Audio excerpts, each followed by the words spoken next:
নমস্কার বন্ধুরা, আমি রোশনি। ইচ্ছে টানা নতুন আরেকটি ব্লগে আপনাদের স্বাগত জানাই।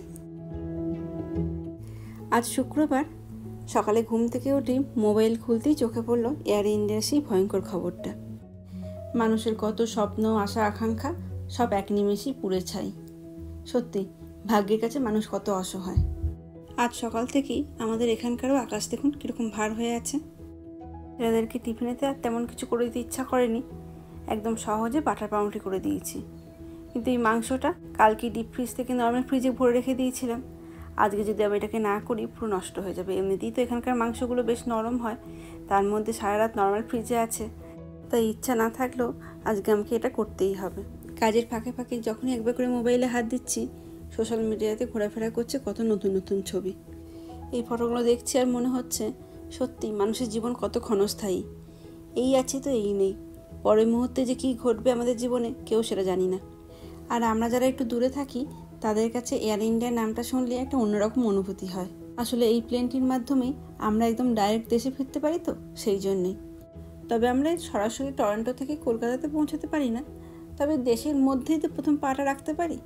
একটা অন্য দেশে যাওয়ার থেকে নিজেদের দেশ থেকে অন্য একটা জায়গাতে যাওয়াটা অনেকটা বেশি সুবিধাজনক। ইমিগ্রেশনে কাজকর্ম করতেও বেশ সুবিধা হয়। এই অনেক সময় কিন্তু এই এয়ার ইন্ডিয়া প্লেনটি থাকে আমাদের প্রথম পছন্দের দিকে। আমরাও যখন আগেরবার দেশে গিয়েছিলাম এই এয়ার ইন্ডিয়াতেই গিয়েছিলাম। তবে এই প্লেনে যাত্রার অভিজ্ঞতা অনেকের ভালো থাকলেও আমাদের একটু অন্যরকম হয়েছিল।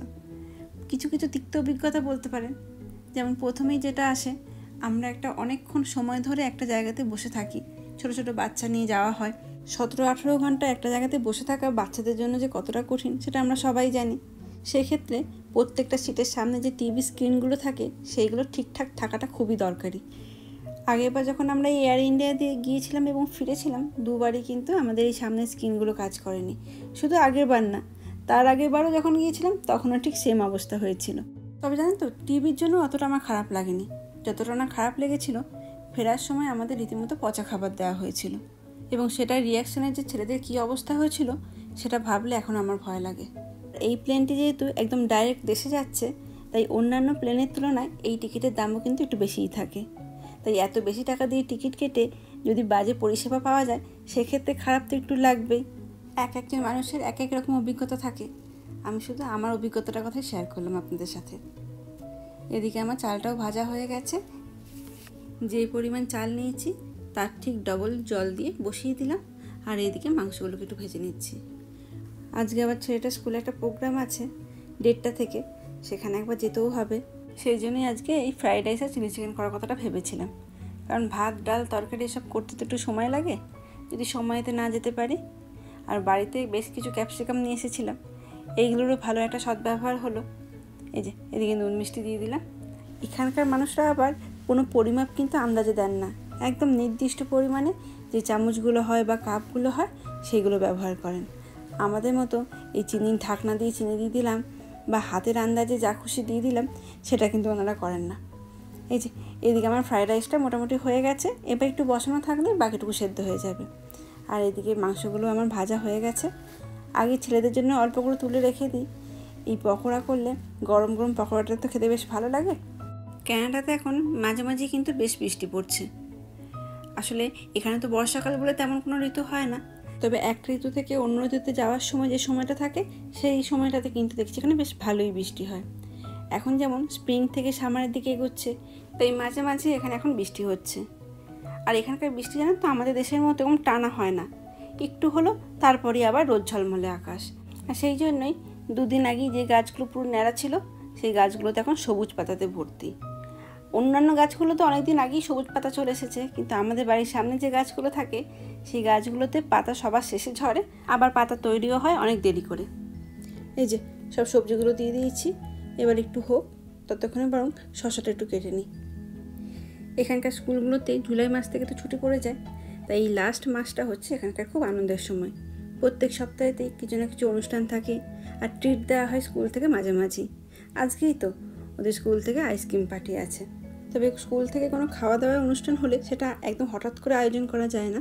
সেটার জন্য প্রায় 1 মাস আগে থেকে বাড়িতে একটা ফর্ম পাঠানো হয়। সেই ফর্মেতেই লেখা থাকে যে কী ধরনের খাবার দাবার দেওয়া হবে, কোন দোকান থেকে সেটা আনা হবে, বা ওই খাবারটার মধ্যে কি কি উপাদান থাকে, সমস্ত কিছু জানিয়ে একটা ফর্ম পাঠানো হয়। তারপর সেই ফর্মটা আবার ফিল আপ করে স্কুলেতে জমা দিতে হয়, এবং সেটার উপরেই ডিপেন্ড করে আজকের দিনেতে আইসক্রিম কে খাবে আর কে খাবে না সেটা দেখে। এই যে মোটামুটি আমার মাংসটা হয়ে গেছে।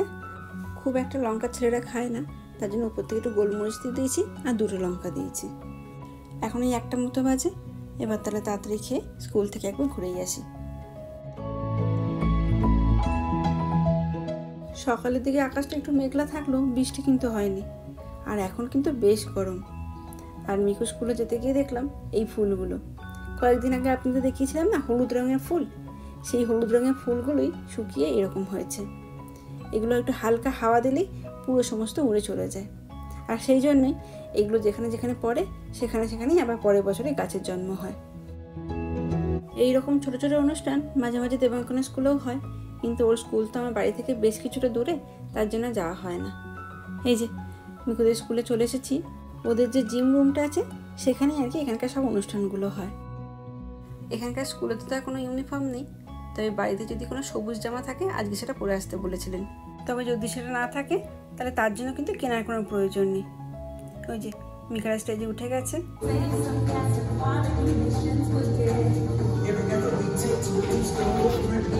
কপিরাইটের জন্য সেরকম মিউজিক দিতে পারলাম না, তবে আজকে অনুষ্ঠানটা ছিল প্রাকৃতিক সম্পদের অপব্যবহার নিয়ে।